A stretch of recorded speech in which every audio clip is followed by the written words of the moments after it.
Whilst growing up, I was never the smartest in class, and neither was I that genius kid who always gets top grades without ever studying. In fact, I was the opposite. I had to put in a lot of effort just to keep up with the smart kids. This extra effort led me to getting straight A's in school and graduating from one of the top 15 universities in UK. But it was only years later where I realized I was unknowingly following science-based principles on how to learn more effectively, which ultimately helped me get the grades I did. And the interesting part is that these principles don't only apply to academic learning, but work across learning any new skill. With that being said, here are the 5 principles to learn anything faster.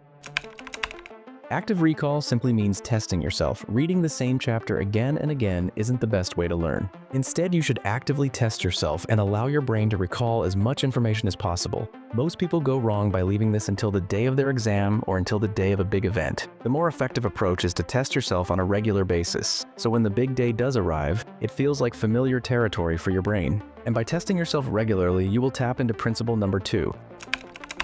You need regular feedback about what you're doing right, but more importantly, what you're doing wrong. In my case, I would test myself by taking practice papers, which gave me instant feedback on where I was going wrong and my biggest weak points. The same applies to learning a new skill. Imagine you started to learn the trumpet, but never recorded yourself or got any feedback. If so, there's a high chance of what sounds like music to you will sound like noise to others. Now, speaking of feedback, the best way to learn is from experts, and this is why this video has been brought to you by Skillshare. Skillshare is an online learning platform where you can access thousands of classes from industry experts across multiple different domains. For example, design, coding, business, and so much more. And the best part is, with Skillshare you can learn at your own pace. So whether you're a beginner or a pro, you'll find a class that's right for you. For example, I recently took a class called Storytelling 101 by New York Times bestselling author Daniel Older. This class broke down the 4 key fundamentals of compelling storytelling, which gave me a great framework when thinking about how I structure and script my YouTube videos. So sign up today and use the learning principles from this video to start upskilling yourself with the help of Skillshare. And the first 500 people to use the link in the description will get a 1-month free trial of Skillshare.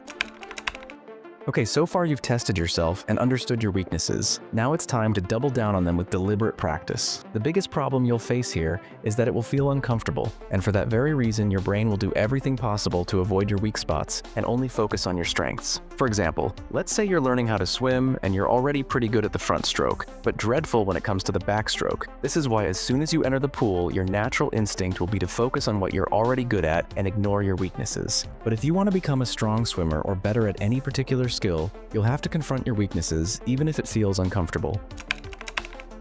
To further optimize your practice, follow something called spaced repetition. This is where you space your learning over regular intervals. Because there's a concept called the forgetting curve, discovered by German psychologist Hermann Ebbinghaus. It states that information is lost over time when there is no attempt made to retain it. In other words, if you learn something new, chances are you'll forget it as time passes, unless we revisit the topic at regular intervals. It's a bit like learning a new language. If you don't regularly practice, chances are the only thing you'll remember is how to say hello. So rather than sitting down and learning one topic for 6 hours straight, break it down into 1-hour sessions over 6 days. This method will force your brain to continually recall the same information, making the connections stronger in your mind. A bit like driving a tractor over a field once, versus driving it over the same route every single day. Eventually the path will appear itself, and your mind works in a similar way.